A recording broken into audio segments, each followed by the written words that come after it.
you tell this roller coaster story of the 107 days of your campaign, and it's a rollicking read. I've read it 3 times. No kidding. Yeah, because it's almost like a thriller. But it's clear you don't think losing the election was all your fault. So, Madam Vice President, you say you'd underestimated the public's dislike of a frail 81-year-old running again. Do you feel that President Biden and his team torpedoed your chances of a fair chance at winning the election? Well, as I've written, the buck stops with me in terms of my campaign. It always did, and I take full responsibility for what I did, and that's part of why I wrote the book, is to talk about the reflections that I've had on those 107 days, what I thought were strengths, but what I also thought could have been better. And I wrote the book for many reasons, and primarily, this election in the US was unprecedented. We had a President of the United States running for re-election and decides not to run 3.5 months before the election. The sitting vice president then takes up the mantle, running against a former president of the United States who had been running for 10 years, with 107 days to go. On behalf of everyone whose story could only be written in the greatest nation on earth, I accept your nomination to be President of the United States of America. It is important to also note that it turned out to be the closest presidential election in the 21st century in the United States, and it was important to me to write this book because it is a part of American history. And I was absolutely intent on making sure my voice would be present when history reflects those 107 days. The reason that you ended up in that situation, and you say very clearly in the book, essentially you didn't have time.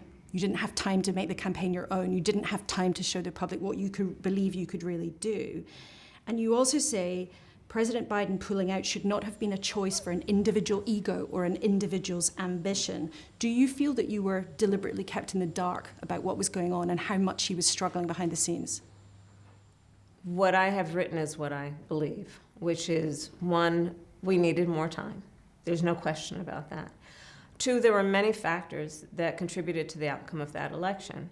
But being mindful of the fact that there were extraordinary people who were involved in those 107 days in building up an inordinate amount for the time that we had, enthusiasm and, dare I say, joy around the possibility for our country. And that comes across, but the context here, I think, at this historical moment you talk about is so important because there had been months of speculation around the world, here in the UK too, even in April, long before President Biden pulled out.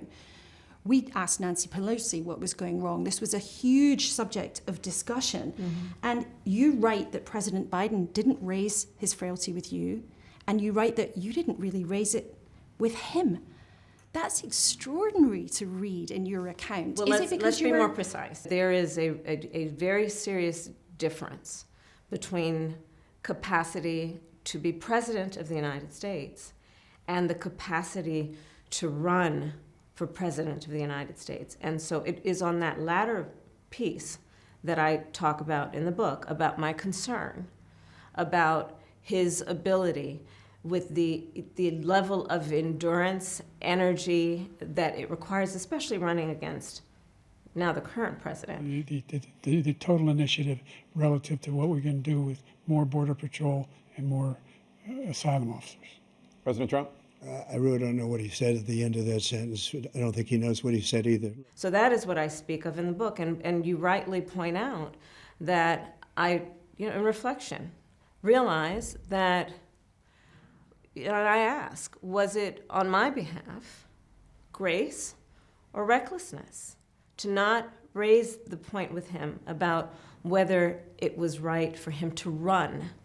But let's be clear, my question was never about his capacity to be president. But isn't it a strange message to the public to say, you know what, you need to be tougher and more able to run a political campaign than actually to be the person behind the desk in the Oval Office, to be the person making decisions in the Situation Room? So did you just not think it was that bad, or did you feel you just couldn't raise it? I was concerned about his ability to run for re-election, given what the campaign would require and requires of any individual, regardless of their age, and to run while being the sitting president of the United States with all of the responsibilities that that requires. There's a lot of very well-respected reporting now in the United States that uses phrases like cover-up, that talks about widespread concerns. And you yourself say in the book, it shouldn't have been a choice for an individual's ego. I do reflect on whether I should have had a conversation with him, urging him not to run for re-election because of what that would require, and given the stakes, most importantly. Because, as you know, I predicted just about everything that has now happened since the election. And we'll come to that. And so my concern, and especially on reflection, is should I have actually raised it? But as I've also written, part of the issue there was that it would it have actually been an effective and productive conversation, given what would otherwise appear to be my self-interest. You say you've reflected on whether you wish you'd had that conversation with President Biden, urging him to pull out. In the end, it took other people's voices, and even George Clooney writing an article in a newspaper saying it was time to pull the plug. Is it your belief that you would now be president if Joe Biden had pulled out earlier? I can't speculate about that. I do know we needed more time, that I'm sure of. But if you needed more time, you might have won, and you might therefore be president right now if he had pulled out earlier. That's speculation. Well, that's the logic of what you're saying. You're saying if you'd had more time, you might have won. I can't predict what the outcome would have been, but I am certain we needed more time, 107 days, to run for president of the United States against a former president of the United States in this political environment, with, as I also have written, the vast amount of mis and disinformation, the need to actually speak with a nation of 330 million people about not only who I am, but what I stood for in terms of the policies that I do believe actually are very salient and address the highest priorities of the American people. 107 days was clearly not enough time to do all of that. And what leaps off every page is you threw yourself into those 107 days. Indeed I did. And my team did too. I have an extraordinary team. In fact, I've dedicated my book to my team. From the first day I got the call from President Biden on a Sunday afternoon while I was in my sweats with a ponytail, having made pancakes and bacon and sausages for my baby nieces. Yeah. From that day and that afternoon when they all showed up, half of us had been working out and not had even a shower. And for those 107 days, they worked around the clock and left everything on the table, everything on the field. And when it comes to your campaign, you've already said the buck stops with you. Indeed. You had massively successful rallies, you had a crazy number of celebrity endorsements, you had Oprah Winfrey turning out for you, you had Taylor Swift backing you. But there's little in the book about why you feel you didn't connect with ordinary voters, those people in the middle who could have gone either way. And indeed, during the campaign, Gen Z and Latinos in some numbers moved across to Trump. You stayed in your comfort zone, didn't you? That was the Democrats' problem. I received 75 million votes from a variety of people. But in the Electoral College, you were far outdone. I'm not finished. I received 75 million votes from people around the nation of every stripe, whether it be geographic location, race, gender, and age. And it is true, however, and I also reflect and write on that for probably a decade, Democrats have been losing certain sectors of society. And there's work that we need to get done. One of the reasons that I ran on the issue of child care, of Medicare, basically health coverage for home health care for people, for example, who are raising young children and taking care of their parents. One of the reasons I ran on a perspective that we need to make housing more affordable. So I was offering a $25,000 down credit for first-time home buyers. I ran on an agenda that was about going after price gouging, corporations taking advantage of working people. But why didn't it connect with working people? Well, it did connect with working people, but clearly there was more work to be done. But why? because we needed more time to talk with more people, and we have to understand the context, which is that if you look at the trends that had been in play, probably at least since, if not before 2016, you were seeing for the Democratic Party that there was a shift taking place among the demographics you have mentioned. And that's work that needs to be done, and that's work that I and others are working on to remind people that it has always been the Democratic Party that has stood for working people. And the work we need to do going forward is also, frankly, to provide the contrast, because right now we have a president in the Oval Office who is building a ballroom for his rich friends while he is depriving working people of health care during this government shutdown period. Let's talk then about that. There's a evocative moment in the book where you realize you've lost and you say, my God, what will happen to our country? Yeah. And as you've mentioned, the Trump administration is pulling down the East Wing of the White House. They're turning many conventions on their head. There's a shutdown in the federal government. In the campaign, you said Donald Trump was a fascist. Do you think he's running a fascist authoritarian government? I was asked if he was a fascist, and I said yes. And the reason is that I look at what is happening right now. And again, it is what I predicted. He said he would weaponize the Department of Justice. He has done exactly that. He has used the United States Department of Justice, which should be an independent agency that makes decisions based on fact and law and not personal vengeance of the President of the United States. But this is how he has conducted himself, so much so that recently he has dared to suggest that the United States Department of Justice, which is an agency of the people of America, funded by their tax dollars, should give him 200 and X number of $1 million because of a prosecution and an investigation that he rightly deserved.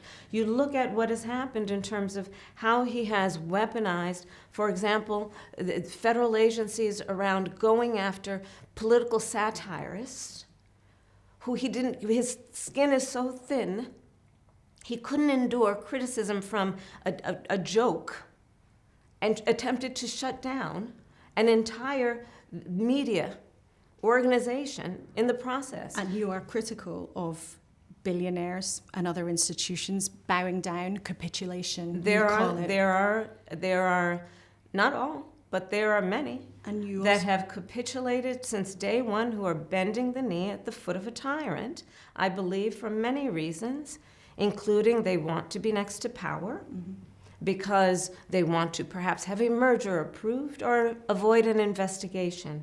And it is a crying shame that when push comes to shove, we can't count on the titans of industry to at least posture in a way that is about maintaining the guardrails around a democracy and democratic systems. What then of foreign leaders? I just wonder, what did you feel when you heard that Keir Starmer had presented an invitation from the King to Donald Trump in the view of the world's media, in the guilt of the Oval Office? Did you think that was cheesy, or did it make you feel queasy, or was it obsequious? You know, is there a risk that foreign leaders are being played by Donald Trump because they have to show they're close to power?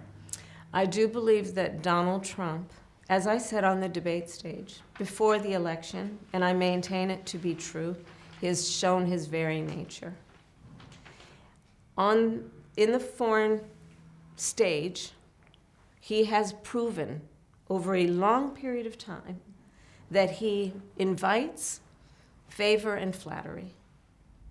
And what I said on the debate stage, like everything else I said and predicted, continues to be true. So you would make that warning to foreign leaders to be careful what they wish for by getting too close, perhaps? Foreign leaders will do as they think is right for their country. And yet Donald Trump has made progress of a sorts in the Middle East that President Biden and you, I know you worked hard on this, failed to make. Do you praise the achievements he's made in terms of seeming to move the Gaza-Israel conflict towards resolution?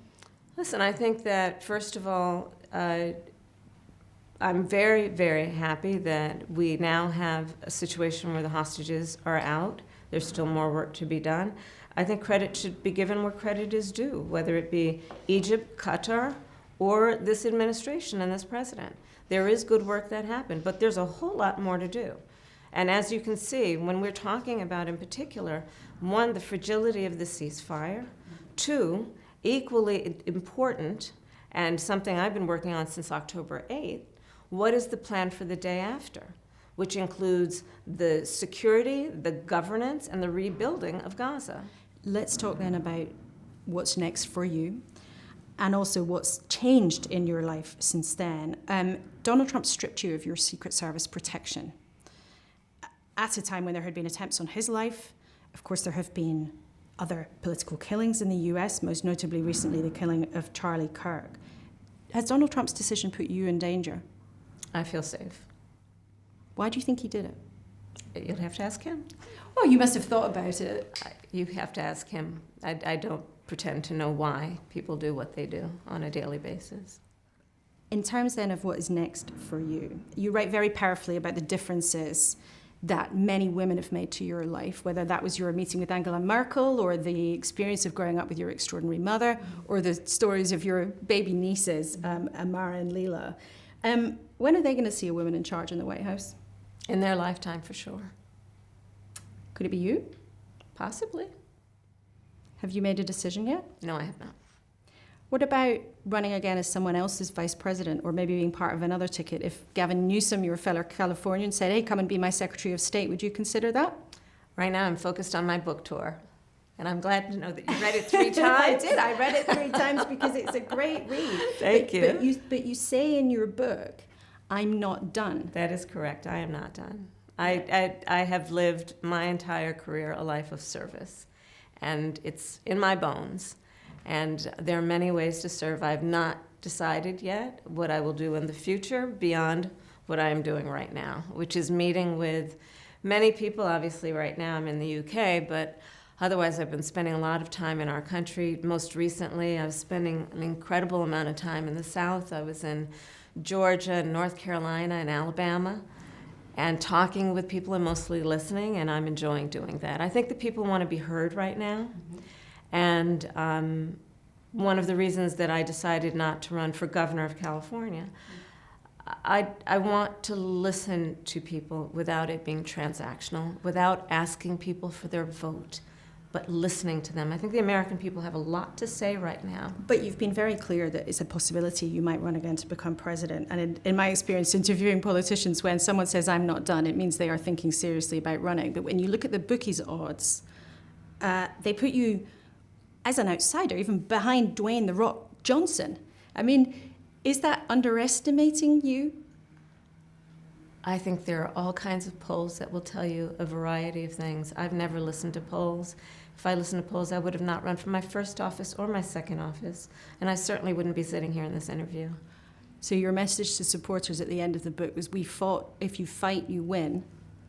You fought and you lost, but next time... No, my message is, as you would have read in the last few chapters, was yes, I do believe that when you fight, you win, but sometimes the fight takes a while. That was my message. While I concede this election, I do not concede the fight that fueled this campaign. Let's close with a couple of fun things, if I can squeeze them Sure. in. Because one of the things that also comes across in the book is part of maybe the showbiz side of campaigning. You obviously enjoy it, and meeting musicians and creative people and coming across... And people who, you might, I think the challenge is you recognize the famous names, so you're speaking of them.